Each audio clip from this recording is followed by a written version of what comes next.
Good afternoon, everybody. This is Len Lonzi, speaking to you from Command Central here at the Pre-Accelerator in beautiful downtown Santa Monica. It's good to have you all here today. I'm very excited. We have a great team to talk to us today on really how do you scale and with people. This is a people-centric program. Talent is our greatest resource, even though we all think money is our greatest resource. You can have all the money in the world, but if you don't have good talent, you're never going to go anywhere. And with good talent, it's amazing what you can do with very little money. So with that, I'd like to introduce Mandy McCarthy and Laura Mitchell and their associate, Shannon McCarthy, who is going to be kind of in the backup role here for them. And without further ado, I'm going to turn it over to you, ladies. Great. Thanks, Len. Thank you so much, Len. I'll jump in. Len, thank you so much for having us. Thank you to everybody for your support. I'll start by introducing myself and how RJR Partners got connected with this program. I'm a recruiter at RJR Partners, and I'm local to the Los Angeles area. Really passionate about supporting the SoCal startup ecosystem.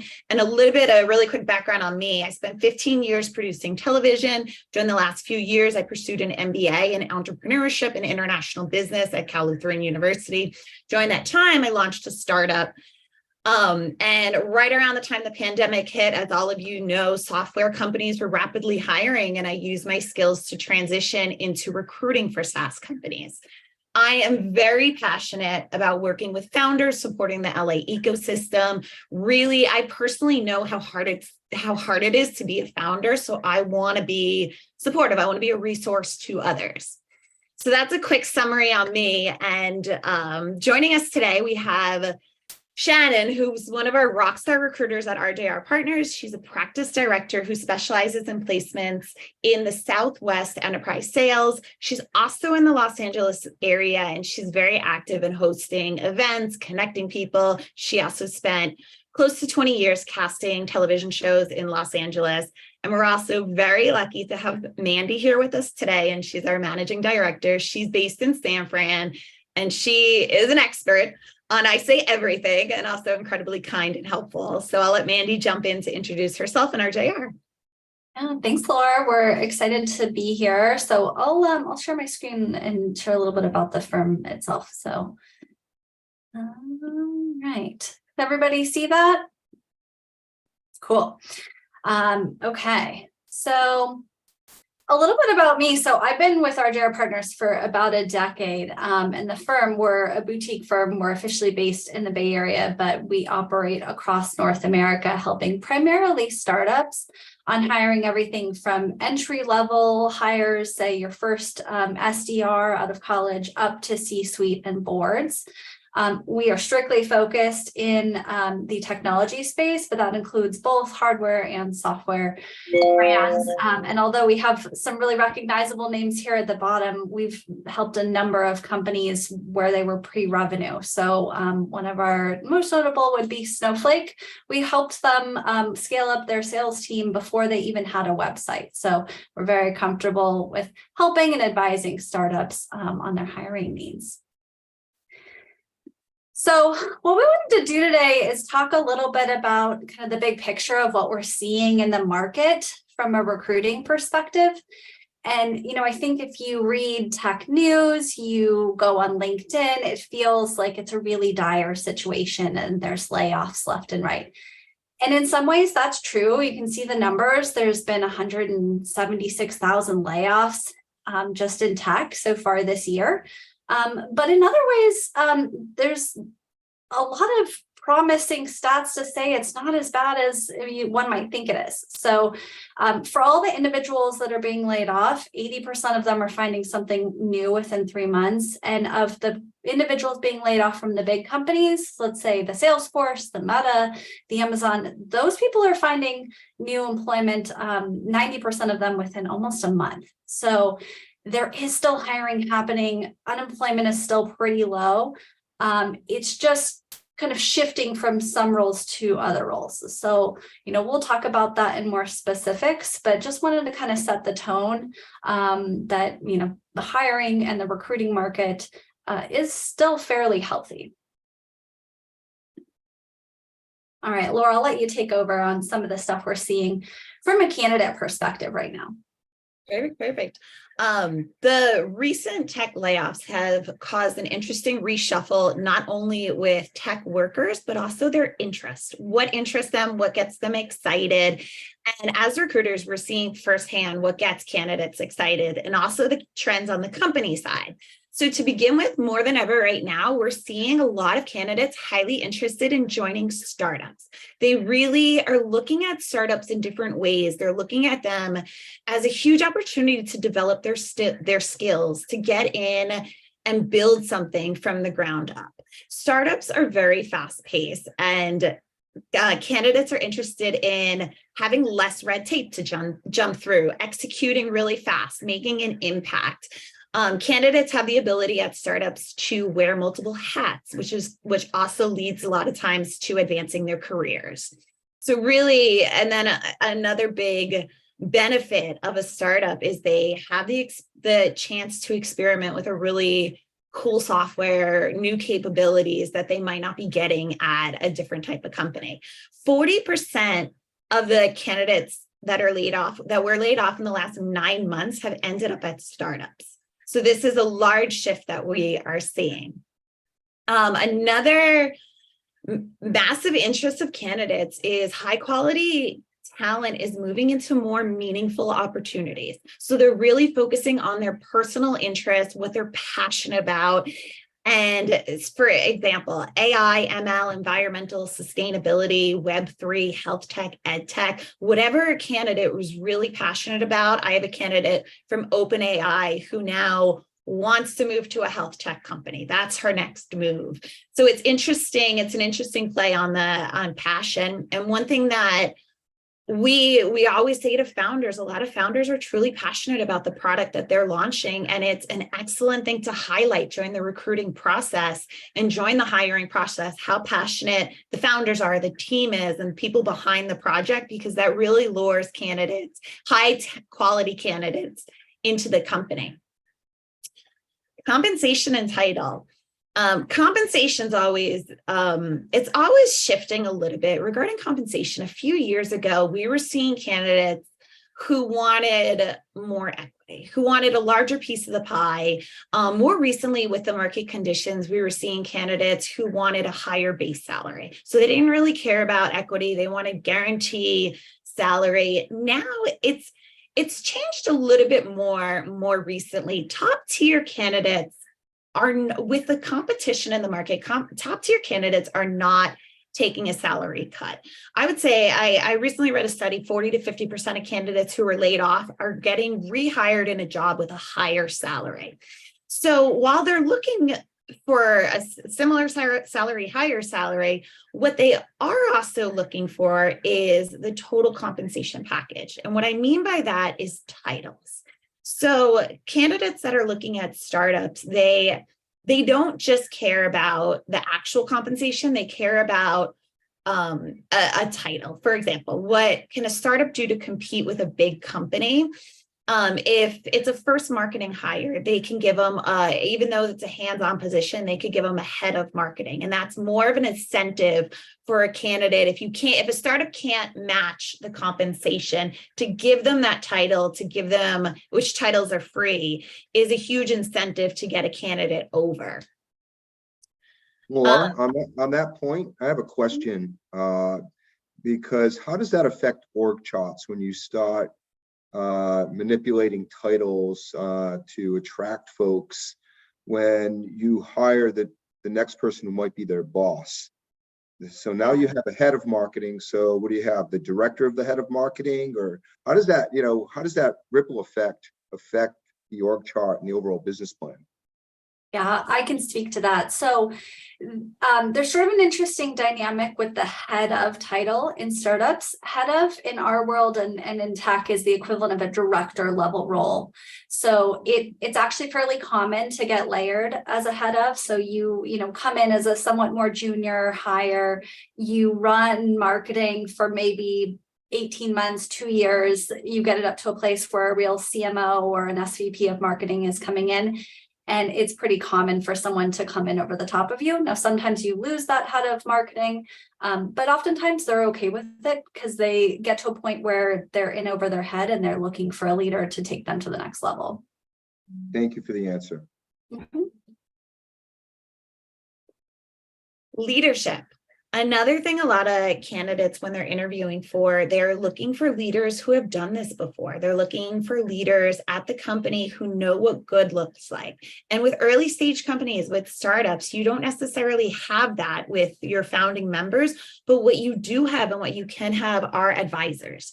You could have advisors, you could have mentors. Oftentimes there's a VC, a PE firm that's supporting the company, and it's important to highlight those people that you're working with who know what good looks like, who have done this before, who has gone through a downturn, who has had rapid growth. And that really helps a lot when talking to candidates that the leadership at the company they're interviewing with has that experience or has those mentors involved. Market fit is another thing that candidates are really looking for. They want a product that works. They want, they're looking for a very need to have product, something with minimum market saturation. Nice to have products are not really selling right now, are not selling as well. And it's critical that there's the product leads to direct return on investment. If it's cost saving, then people are paying for it. If it's not, and it's just a need to have, it's much harder, and candidates realize that and see that. There's a declining interest in candidates wanting to work for MarTech, sales tech, HR tech type of companies. And we're seeing a lot of increase in infrastructure, health tech, DevOps, security. And finally, candidates are really interested in working remotely. People have been wanting this for a little while, and it's a huge competitive advantage for startups to have the ability to work remotely. A lot of later stage companies are enforcing a return to office policy, a hybrid policy, and candidates are really interested in opportunities where they could stay remote and stay working at least most of the time from their home office. Yeah, and just to add to that, I think it is a competitive advantage for startups on multiple levels. One, you know, it used to be that you would think about your available candidate pool as individuals that lived within 30 miles of your office. And now you can think about it on a global standpoint of how do I hire the best available talent for the best price anywhere in the world. And there's a lot of technologies and other things to help facilitate the success of the team. You know, there's certainly a lot that goes into creating, fostering, and maintaining a great corporate culture there. And we'll talk a little bit about that later on in the presentation, but it does help keep the cost down when hiring and when building. Any questions on this slide before we move forward?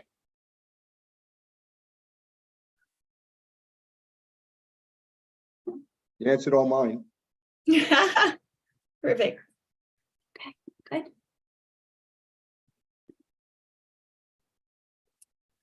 So on the other side, what we're seeing trend-wise with companies, company-wise, we're seeing a lot of top grading. And for those of you who don't know what top grading is, it's replacing employees with higher quality and better performing workers. We're seeing a lot of this at the executive level, and we're seeing it for a few different reasons here. CEOs are replacing the C-suite. They think that they can get somebody better. Sometimes they're blaming leadership for a downturn. Who can we blame? The CEOs replacing the CMO, the CRO, head of sales for revenue. The other thing that we're seeing is at this point, a company can have a really great leader, but it might not be a leader who has brought them through a downturn. So we're seeing some top grading in terms of bringing somebody in who is good in a downturn, who has a proven track record versus somebody who might have been great with really fast acceleration. Another trend that we're seeing is extreme competition. And really this falls, I'm seeing extreme competition for three major reasons. There are a lot of people on the market. Obviously, a lot of people are laid off. So there's a lot of movement happening. Because there's a lot of movement happening, on top of that, I've found a lot of curiosity. So a lot of candidates are taking calls because they don't know if they're going to be the next one who's going to be in the round of layoffs, and they want to see what's in the market. They want to see what's market rate. They want to see the technology that's out there. They want to have an idea of where they could end up in case they are laid off. And then the other reason for extreme competition is the people, some of the top tier talent that's at a really stable company, they're hunkering down and they're not moving. So they realize that they're at a stable company, they're in a stable job. So where they used to explore more options, they're not. So overall, the three of these have created really an extremely competitive market. An increase in contract hiring. Within the last few months, there's been a really huge increase in contract hiring. And this means a few different things. For example, engineers, a company can hire contract hiring for engineers, somebody, which makes sense if they need somebody to build something. VC and PE firms often have a handful of people in their portfolio that they loan out to seed round, Series A, in terms of, say, marketing, fractional CTOs. They come in, they help with strategy, they set up a tech stack and execution, and then they bring in a head of marketing to work on, they set up strategy, then they bring in a head of marketing or somebody else to help with execution. We're really seeing the same high level with sales. Somebody comes in and do strategy and tech stacks, and then they bring in a sales leader. We do see it, say, content marketers, somebody is contract. But for the most part, it's not, very often it's not efficient for a majority of the work of the roles, because you need somebody consistent in place. Some companies are really looking to reduce their cost and hire contract workers. For example, we've seen companies who have done a round of layoffs, and 2 hours later, they call the workers. They've laid off HR departments. They call them 2 hours later and offer them a contract role. So they're doing moves like this to save on health costs, 401k, employee insurances. But then there are a lot of drawbacks to it as well. Are there legal challenges to doing that? Because in California, we have a very strict contract labor law. Very much so. And you can get away with it for certain specialties. So like Laura said, it's very common and pretty easy with engineering, somewhat with recruiting, much harder to get away with rehiring or, augmenting your stuff for contract roles within marketing, sales, product. So it depends on the function. And you also get obviously a much more limited, amount of hours out of someone each week. So it can make sense sometimes, especially if you're looking for high level strategy, someone to set some kind of big picture goals. But if you're looking for execution, it's hard to get any value out of contractors. Thank you. Any other questions? Slowdowns. Slowdowns are a huge trend that we're seeing, and we're seeing them in two different ways.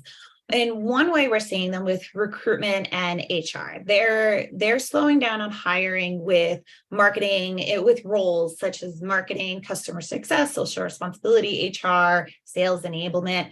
But the other major slowdown that we're seeing is the interview cycles. So the length of the interview cycles, the average length of interview cycles used to be 7 weeks, and now it's up to 11 weeks. This is a huge advantage that startups can take Startups have a lot less red tape with getting candidates to the finish line and getting an offer out. They have the ability to move fast. And when companies are moving, and what I'm seeing over and over in the last 6 months, when companies are moving slowly, they lose out on amazing talent and top tier talent. The candidates, oftentimes the first offer they receive often wins, because they don't want to lose what is a great opportunity and an opportunity that's on the table. So that's something I would recommend for early stage companies and startups, is to move fast on candidates that you really like. Public companies, as we've mentioned before, there's a lot of movement away from AWS, Salesforce, Meta, Google, Twilio.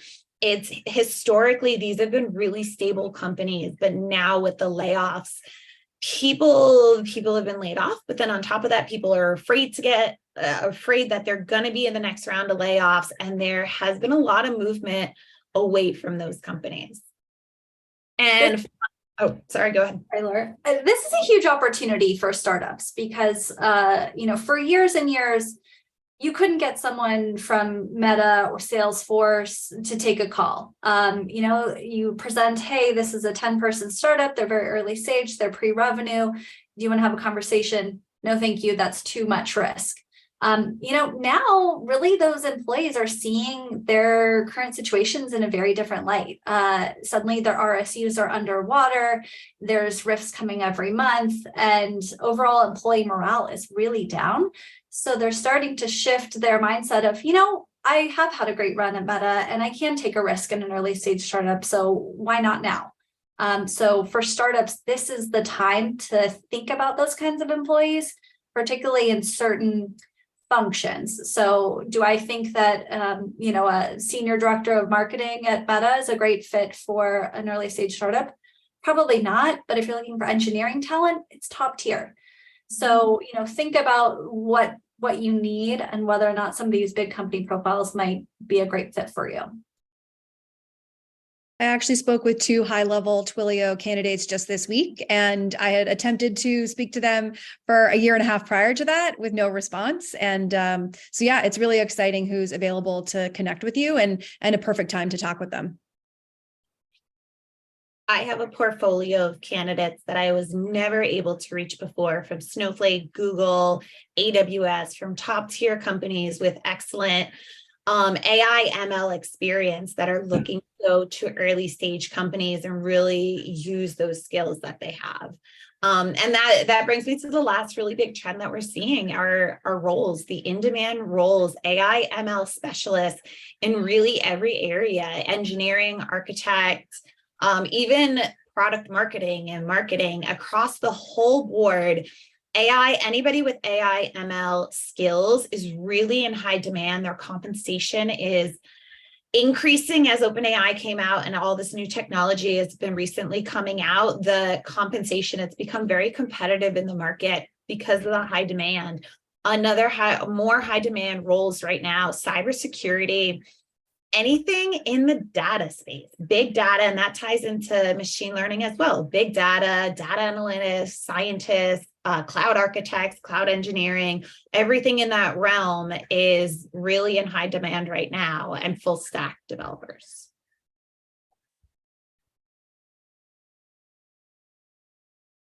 Does anybody have any questions? Nope. All right. So talk a little bit about compensation and more specifics. So there are definitely certain functions where we're seeing more normalized compensation. So, the last 3 or so years, we saw things skyrocket. Anybody who had any kind of experience was commanding ridiculous rates. Now, some of that has come down. So we're seeing normalized compensation within most sectors of marketing, customer success, RevOps certainly has come down a lot. But for a lot of specialties, like Laura said, if you have AI and ML experience, that puts you in a different category. So for those individuals, still extremely high compensation, very competitive situation for the top tier candidates. Engineering remains very high sales at the top tier. So if you're looking for somebody who's consistently in the top 20% of sellers on their team, or a leader who, has consistently beat their goals, you're going to pay top tier prices. For individuals that aren't as good, maybe it's come down a small bit, but primarily you're going to be looking to hire the best of the best whenever possible.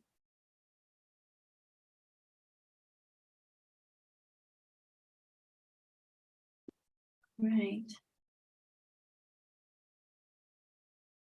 Shannon, you want to cover this one? Sure. I think it's useful to have a really good plan when you're deciding to hire, and working with the program that you're already involved with is wonderful, but also working with an agency is useful.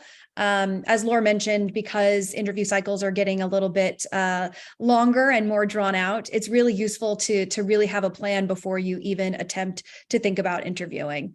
So a scorecard is always useful. We have one at RJR, but I know that there's a lot of really phenomenal ones out there. And I think it's useful to think about that in terms of each discipline, but also your overall goals. So, while there's a lot of wonderful and exciting activity that's happening right now, I think it's also useful to get with your team and figure out what's most important to you.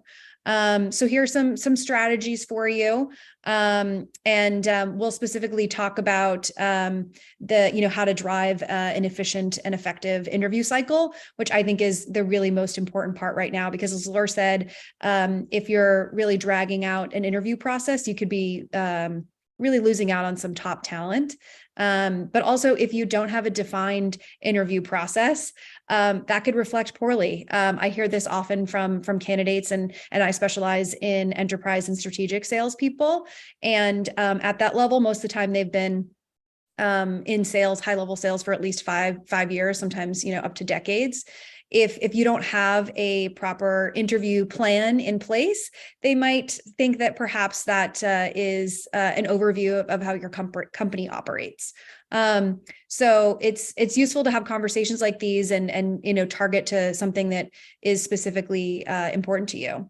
Am I missing anything, Laura or Mandy, on this particular slide? Yeah, I'll chime in a little bit. So on the candidate profile and job description section, I think this is really critical, because we meet with a lot of startups and they're like, well, I have 45 different functions that I need to cover, ideally with one hire. I'd like them to do a little bit of everything. And then they're looking for this unicorn profile that doesn't exist.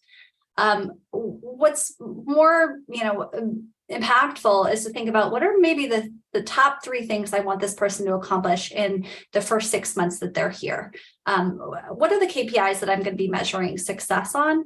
And really focus there, instead of trying to fill so many different gaps with one person who maybe doesn't fit most of them.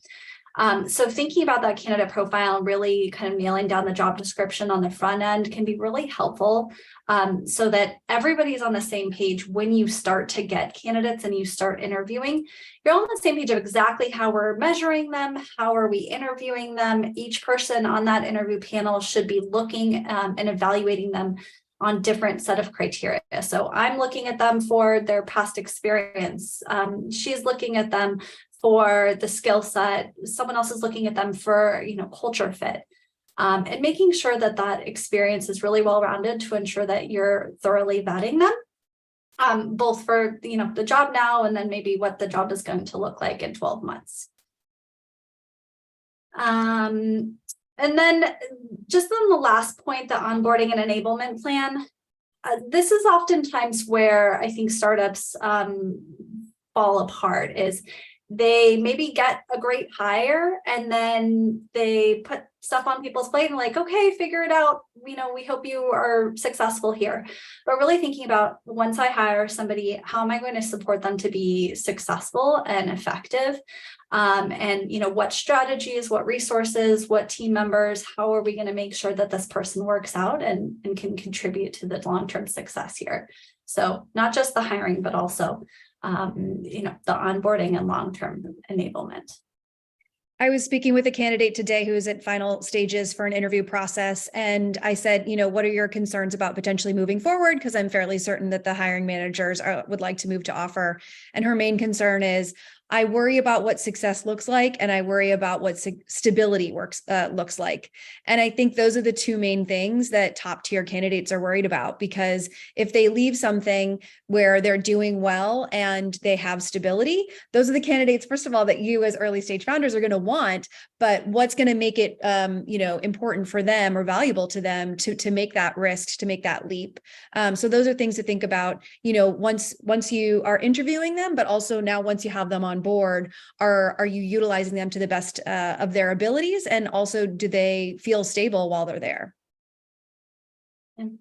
And I'll speak to the candidate sourcing strategy just a bit, because I think this is an important one as well. So, there's a couple of different avenues you can use to get candidates. I always think if you're an early stage startup, the number one best place you're going to get candidates is your own personal network. The people who know you, they've worked with you in the past, they believe in you, and they're signing up for something that may not be fully baked because they believe in you as a leader, as a founder, as a person. So, start there and really cultivate your network and kind of share the mission, what you're doing, and try to pull as many people in, from your own personal network as possible.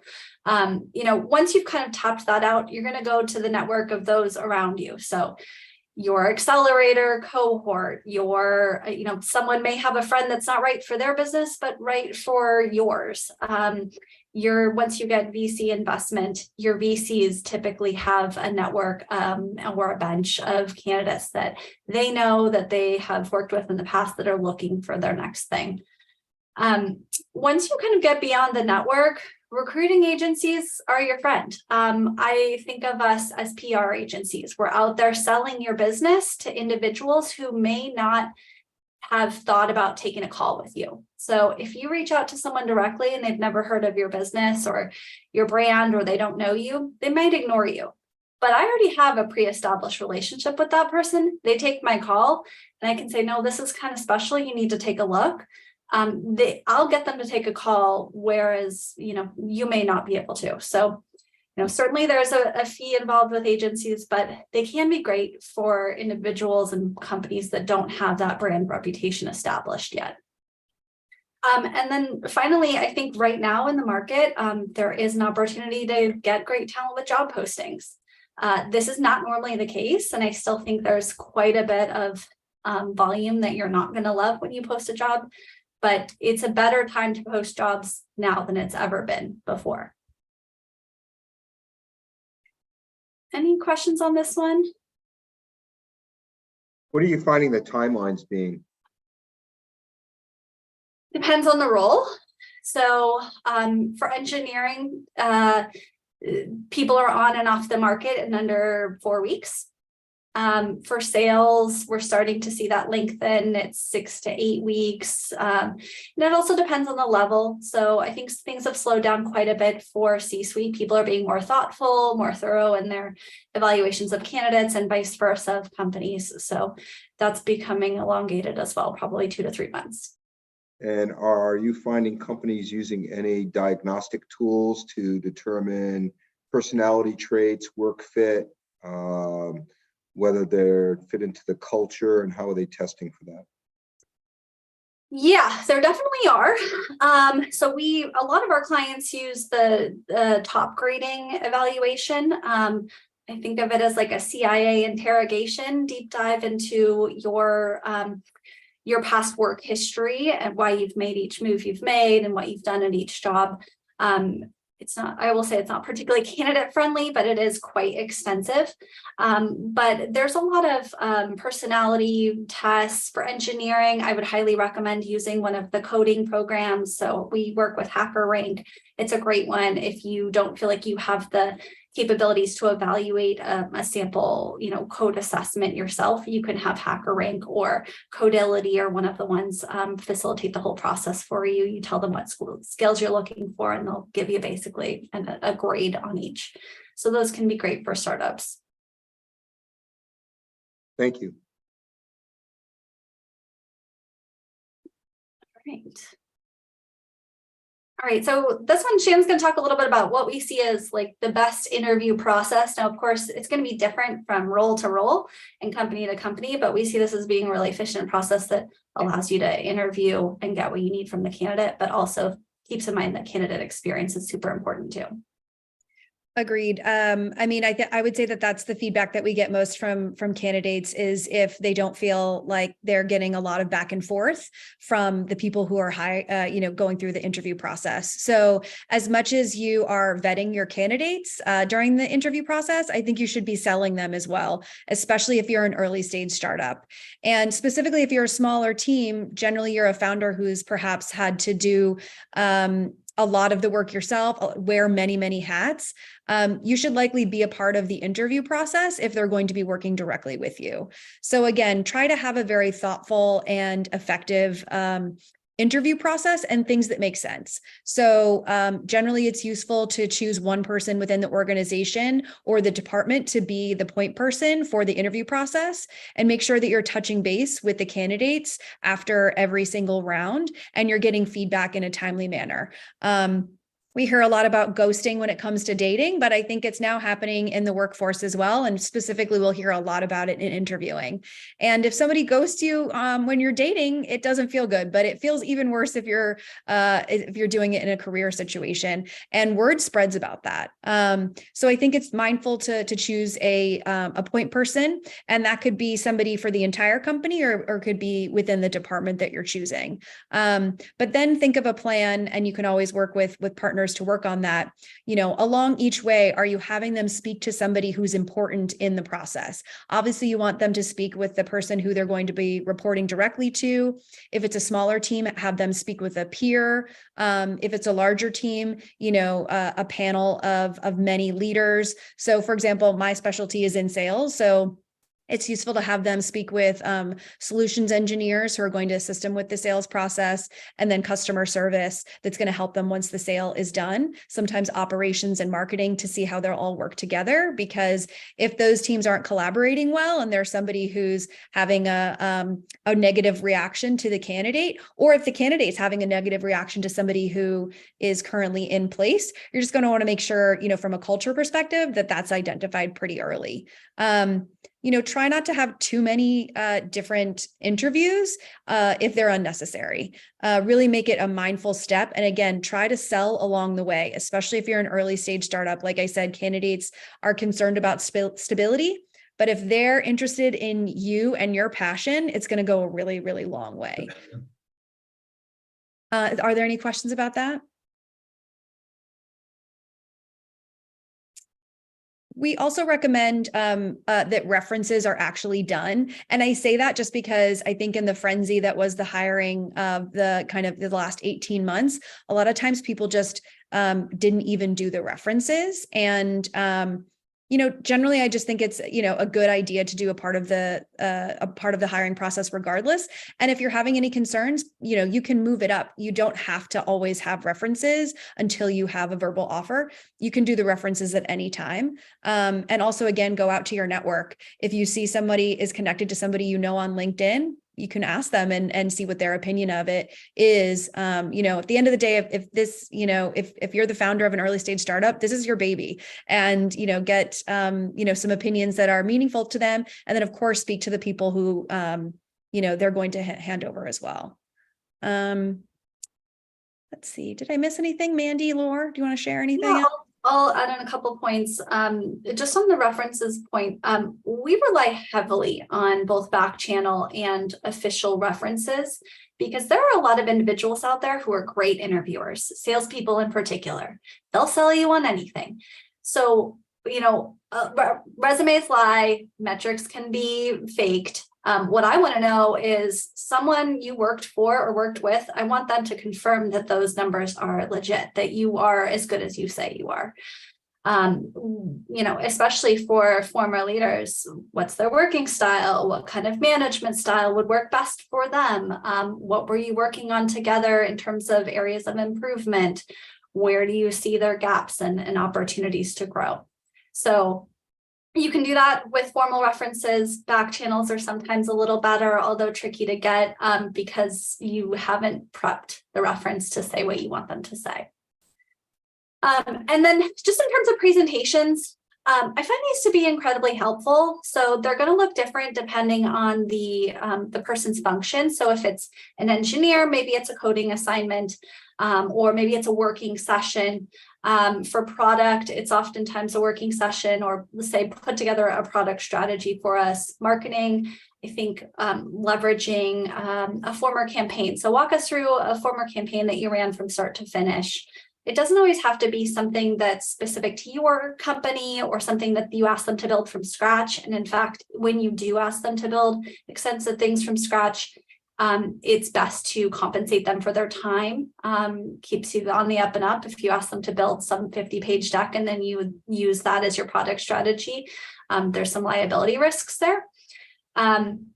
But I think it's a really great way to see, is this candidate invested enough in my opportunity to take the time to put together a presentation, to practice, something in advance.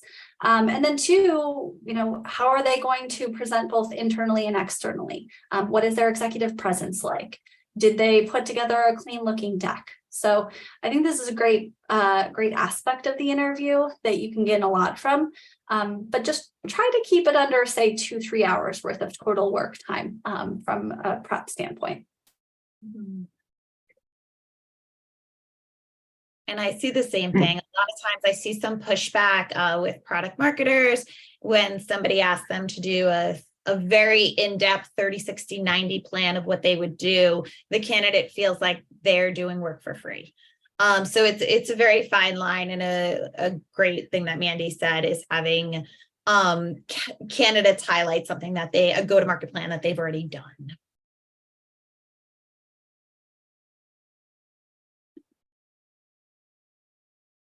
Alrighty. Well, diversity, equity, and inclusion is certainly a buzzword that has been gaining a lot more traction recently. And in some regards, it's a buzzword, but I think it's useful specifically in early stage startups to not have it just be a buzzword and have it be something that's important to you. Specifically, there's been a lot of studies that say that companies that focus on diversity end up doing better in the long run. And if you're starting hiring now and you have a small team, that's the perfect time to do it. I specifically have placed half of my candidates that are women and people of color, which is kind of unheard of for the enterprise and strategic account executive world. So it's something that's definitely important to me. And it was always important when I was casting reality shows, which obviously is a different industry. But I think I learned that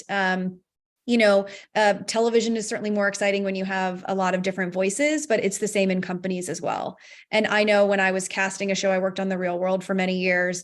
If I was running the department to cast people for The Real World, and we wanted a diverse cast, we needed a casting department that reflected that. And I think it's the exact same in terms of when you're thinking about hiring and when you're thinking about inclusion in the workforce. Women specifically like to work for a workforce where there are women in the company already. People of color want to see that they are not the only person of color joining the team. And so that's something to just be mindful about as you're thinking about, bringing in people of the team. A lot of pushback that we can sometimes get about that is that you might be choosing inclusion potentially over talent. And I just generally don't find that is true. If you feel like you're lowering the bar in terms of what you're looking for, then perhaps, take a second look at that. But for the most part, we find that if you have a lot of diversity in your workforce, that is only going to help you. And there's a lot of different ways to think about diversity. As Laura mentioned, some people are interested now in hiring somebody who has had more experience. So rather than having, I'll find that some people, look at somebody as like, oh, well, they were at Oracle in 1992. I'm not sure if they're still pretty relevant now. But if they were at Oracle in 1992, they've actually seen a couple of market downturns then. And if they're still doing well, and they might be the perfect person to hire right now. Also, an industry transfer, like myself. Obviously, I'm in recruiting, but I was in television for 20 years. And certainly there's a learning curve to learning an entire new industry, but there's a lot of things that can be applicable. Specifically in sales, I see a lot of people who don't have SaaS experience, but have had a successful sales experience selling elsewhere. And again, there is a learning curve to learn the SaaS sales model, but there's a lot of upside to hiring somebody who's not doing exactly what you need them to do. If you want to think of veterans also, I think that's an important way to think about leadership. If they were in leadership as a veteran, likely they're going to have a lot of leadership skills that they perhaps would not have learned in another industry. If you just think about having many diverse voices at the table, that is almost always going to help you as you move along and as you grow your company. Quick question. Oh yeah, go ahead. I'm curious to know how you would fashion your DEI efforts to, or would it make better sense to fashion your DEI efforts to what you consider your target markets, maybe? And how does that work? And how do you integrate also the interviewing process that was just discussed on the previous slide? Because I hate to go back to the previous slide, but I don't mind going back to that slide because it's important, especially for Shannon, since Shannon mentioned going from one industry or discipline to a totally different one. That's something that's interesting to look at when you have a person that's maybe more interested in something different than that is manifest on their a resume and experience and such. How does one approach that? That's when I think a presentation or assignment is really useful because you can, in that regard, it would be okay for you to ask something that they've never done before because you need them to do something that they've never done before. So perhaps you can give them a task that they've never done for. For example, here at RJR, we had a sourcing task of here is the job description. Go ahead and find some people that you would like to reach out to for that job and pitch them as if you would be talking to a hiring manager. So it could show, the company that I would, first of all, capable of finding people that made sense with the job description, but then also I was capable of identifying who it was, but then telling you why I thought that they would be a good fit. So obviously that's a very niche perspective of what it is, but I think it was really useful for me in thinking as an industry transfer, oh, is this something that I could even be capable of it? And then you have an actual task to see if that's possible. But I think to your point about actually, during the interview process, for example, I have a lot of female salespeople who would like to interview with a female as a part of the company, even if that person isn't actually a part of the sales organization, just to ask them what it's like. What is it like to be a woman working here? Do you feel supported? Things like that. So, if you notice when you're coming up with your interview schedule and your interview plan, if everybody comes from the same voice, then perhaps you need to think a little bit more in depth about your interview plan, and then also sort of set some targets as you come up with your sourcing, your targets and things like that. Great. Thank you. Yeah, of course. Yeah, and you said something about kind of your buyer audience. I think that's actually an interesting point. So, and maybe in the last 5 or 6 years, we've seen a huge trend towards vertical SaaS. So software built specifically for industries. And what we're seeing with that is those industries are migrating over to technology. So they don't know SaaS, they may not know software, but they certainly know the buyer. They know what it's like on the other side, and they can add a lot of value. So Shannon's working on a search right now for the hospitality industry. And while it's a software company, they are very open to individuals coming from hospitality because they understand how the software is going to be used and in practice on the other side. So it's a good opportunity to kind of get a difference of opinion and difference of experience. Agreed. So, I mean, in terms of obviously, if you work with an agency, they will do the sourcing for you. But if you're doing it in-house, it's really useful to think about what an ideal candidate might look like, but then also think about what might be other skills and other experiences that could also be useful. So generally, there's always going to be that perfect candidate that you have in mind. Maybe they don't exist, but it's good to have that target for you. And then sort of, get a little bit wider. And then with that, then think of the different diversity that you can think of, the different voices that are at the table. And you can help on that with, finding people, interviewing people, and thinking about the culture. Because once you hire somebody, again, you want to make sure that once they're at their company, that they feel supported and that they are seeing that there's multiple voices, either like them or similar to them, at the table. Gone are the days of ping pong and snacks being an acceptable culture. It's people are wanting a lot more than just that. Although I like snacks, but it's not enough.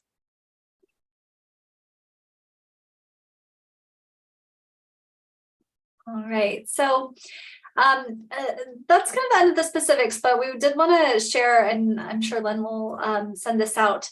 Some of our resources. So we've put together hiring guides that are really meant specifically for early stage startups as they're thinking about different functional hires. So we've got them for marketing and sales and engineering, customer success. So, let's say you need to hire your first salesperson and you don't even know where to start. We've got a list of here are the types of questions that you should ask. Here's a very specific interview process that would work well for a salesperson. Here's how to evaluate a sales resume. So tons of resources for you guys, but we're also happy to help you. We do a lot of advisory services that are complementary. We understand early stage companies can't always afford to work with recruiters, but we want to be a resource for you so that, you make your first couple of hires on your own. When revenue starts coming in and you're ready for a C-suite hire or, a co-founder hire, then we can support you in something more strategic. But we're happy to just, answer questions and have you bounce ideas off of us as well.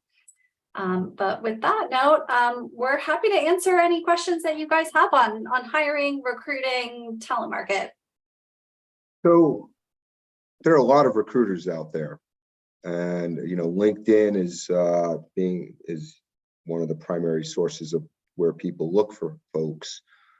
What differentiates your firm from others, and how do people engage with you, and what does that look like?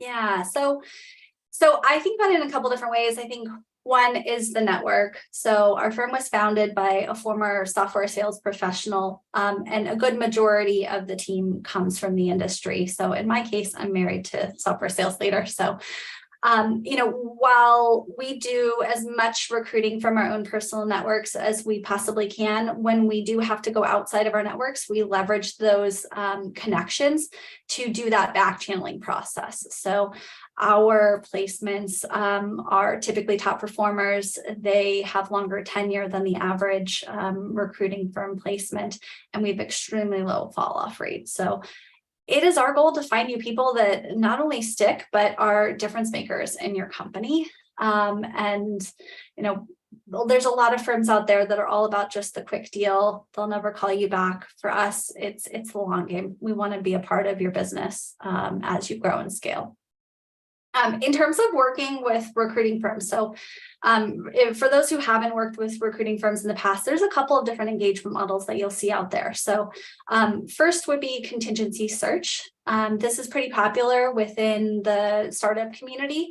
There's no money up front. You only pay the recruiting firm if they find you a person and you hire them. That candidate starts day one. Typically, you'll pay a percentage of the candidate's first year base salary. Depending on the firm, those range from 20 to 33%. And that's typically giving you like a 90-day guarantee. So if the person quits or you fire them in the first 90 days, you get a replacement or a refund. Now, that's one option. Most firms will offer that.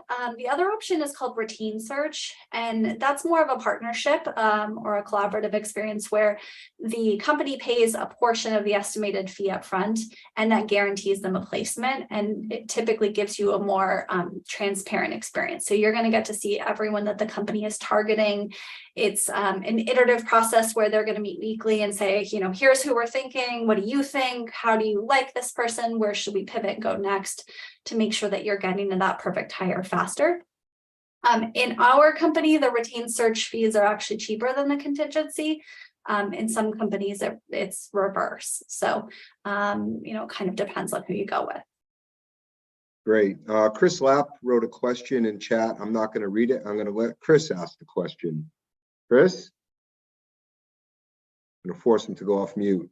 No, that's great. This is fantastic information. So thank you so much for your time. And in the chat, I put my question, but I will reach out to you privately. Otherwise, I think directly to Shannon. She seems to be the best connection. So thanks, Len, for the Zoom.